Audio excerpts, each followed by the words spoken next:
Hola, hola a todos, esperando que se encuentren bien. En esta sesión vamos a ver la última parte relacionada a Unity y a Firebase, ¿cierto? Como gestor de base de datos. Y para ello vamos a seguir trabajando en el mismo proyecto relacionado a guardar, ¿cierto? Los datos de una partida, tanto el nombre del jugador como su puntaje. Para ello, recordarles que vamos a estar siempre utilizando la documentación oficial. Y en este caso, ya en este video, vamos a utilizar el paso que aparece aquí, que dice recupera datos.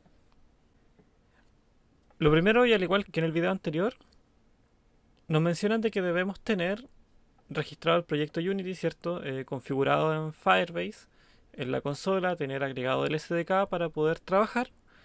Y la primera parte, ya comenzando, es tener una referencia de la instancia de la base de datos, muy similar a cuando guardamos un elemento. Es por ello que nos vamos a ir a Unity y vamos a trabajar directamente en nuestro archivo, nuestro script que se llama dbmanager, ¿cierto? Lo vamos a abrir y lo que teníamos hasta el momento era esto, ¿cierto? Teníamos un método para guardar las partidas que en este caso yo lo voy a comentar para poder generar un nuevo método que se va a llamar recuperar partidas. Dentro de la documentación de Firebase tenemos acá un método, ya que lo vamos a ir desglosando poco a poco, que dice leer datos una sola vez. Debemos recordar que cada vez que accedemos a o que hacemos una petición al servidor, eso se va a ir a un contador. Y llegado a una cierta cantidad de veces que nosotros solicitemos información, después ya nos van a empezar a cobrar.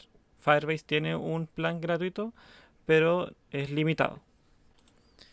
Entonces, ¿qué nos dicen acá? Dice, puede usar el método getValueAsync para leer una instantánea. Ya, el concepto como tal aquí es snapshot, ya que está aquí, que es como una foto, ¿cierto? Instantánea. Dice, una instantánea estática del contenido de una ruta específica una vez. El resultado de la tarea contendrá una instantánea con todos los datos de esa ubicación, incluidos los de nivel secundario, y si no hay datos, el snapshot como tal va a retornar nulo.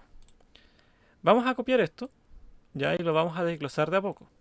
Nos vamos a ir ahora a Visual Studio, y en este caso yo voy a crear un método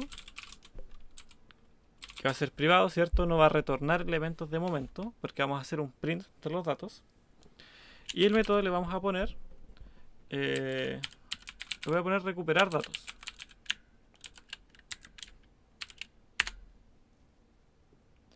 Y vamos a pegar lo que teníamos copiado. Aquí vamos a hacer un pequeño cambio, ya según lo que nos aparece en la documentación, que es la instancia que viene por defecto. Y voy a copiar esta línea para obtener la instancia a través de la URL, ya para que así vaya directamente a esta URL a buscar la base de datos.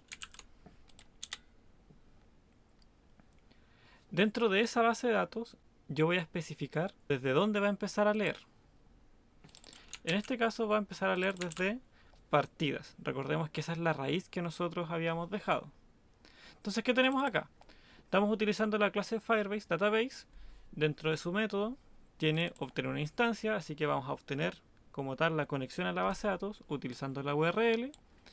Y después, dentro de esa base de datos, vamos a obtener una referencia desde donde empezar a leer, que sería partidas.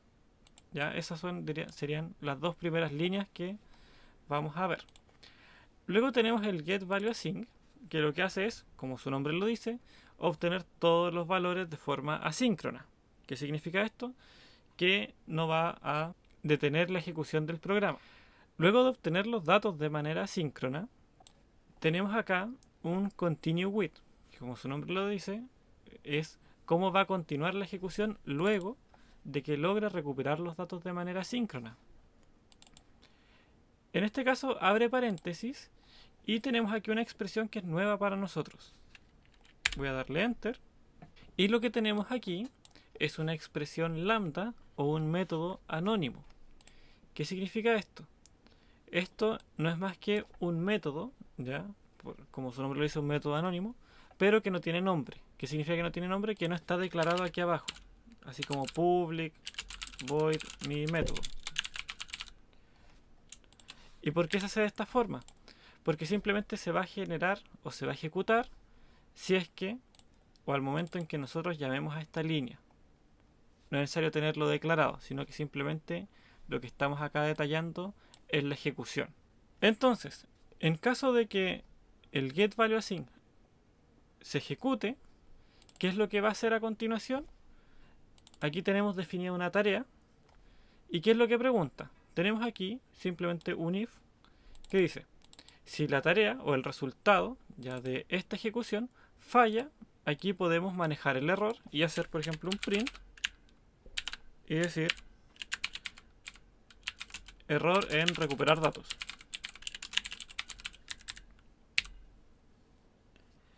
Pero si la tarea se completa, ya o finalmente el método se logra ejecutar correctamente, ¿qué nos aparece aquí? Aquí ya tenemos el snapshot o esta instantánea que nos decía la documentación. Dentro de este snapshot va a venir un diccionario o va a contener un diccionario. Si recordamos, los diccionarios vienen con una llave y un valor. Y también se manejan como una colección. Así que quizás podríamos utilizar un for each para esto. Entonces, para poder leer todos los datos, ¿cierto? A partir de partidas, podríamos tener 1 o 1000 registros. Tendríamos que ir leyéndolos uno a uno y empezar a trabajar con esos datos. Entonces, ¿cómo lo vamos a hacer? Vamos a hacer un for each. Acá yo voy a decir por cada partida que esté en la colección, en este caso snapshot, yo voy a hacer algo. Pero ¿qué pasa aquí? Snapshot como tal no es una colección. ¿Dónde están los datos como tal? En children. Si nos fijamos, children es una propiedad, ¿cierto? Porque aparece con una llave. Y dice que es un i enumerable. Significa que contiene varios elementos de un mismo tipo. Por lo cual esto ya nos sirve como una colección para poder trabajar con el for each. Entonces, como nosotros ya hemos trabajado, ¿cierto? Con JSON, hemos enviado JSON y ahora pretendemos recibirlo, ¿qué vamos a decir? Voy a generar un objeto de tipo partida y le voy a poner partida retornada. Aquí yo voy a guardar los datos que van a estar dentro de la colección. Puede venir un elemento o más de uno. Y voy a decir que esto es igual a el snapshot como tal, o la partida en este caso. Dentro también tiene un método, así como teníamos arriba, el setRowJSON, tenemos un getRowJSON. Entonces, ¿qué voy a decir yo? De JSON Utility, esta vez ya no voy a utilizar el método toJSON, sino que ahora voy a decir fromJSON, ¿cierto? Desde un JSON yo quiero transformarlo a un objeto de C#. Debo decirle de qué tipo o a qué tipo lo va a convertir. Voy a utilizar la clase partida. Recordemos que tenemos esta clase. Y voy a abrir paréntesis. ¿Y qué voy a decir aquí? ¿Qué es lo que yo quiero convertir de JSON a objeto C#? Partida, que viene desde aquí, punto, el valor o el contenido en un JSON sin procesar. Dicho esto, ya tenemos convertido el JSON en un objeto C# y ahora ya podemos, por ejemplo, imprimirlo, trabajarlo, ponerlo en una interfaz gráfica o donde queramos manipular este dato. En nuestro caso, voy a hacer un print y voy a decir partida retornada punto nombre del jugador, pero esto lo voy a transformar en una interpolación y voy a decir el nombre del jugador es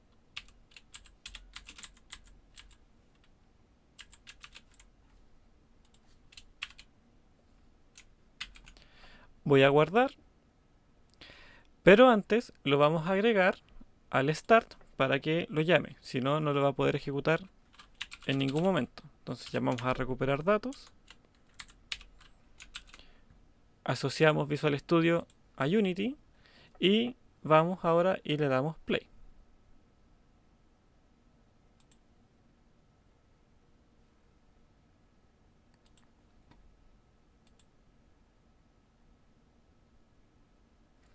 Se detiene la ejecución y veamos finalmente qué es lo que nos retorna Children.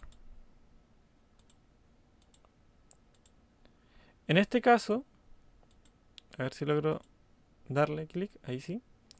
Nos aparece bien la referencia, significa que logró conectarse, y la partida como tal, vamos a darle un salto. Aquí ya me dice que tiene un key, tiene una llave que es 001 y tiene en el value un diccionario correspondiente a un string y a un objeto. No lo logra identificar. Si lo abrimos, tenemos aquí en el value, cuenta que tiene 3 elementos almacenados. Y aquí están las monedas, nombre de jugador y puntaje máximo. Todos con string y object. Es por eso que si ahora nosotros damos siguiente, siguiente, partida retornada, que nuestro objeto ya de C# ya está convertido el JSON aquí, ya contiene los datos recuperados. Entonces simplemente le damos a continuar y aquí ya nos aparece el nombre del jugador, es Ryu. Ya chiquillos y chiquillas, con esto damos por terminada la serie relacionada a Firebase. Espero que estén muy bien y ante cualquier duda o consulta no duden en escribirme. Chao, chao.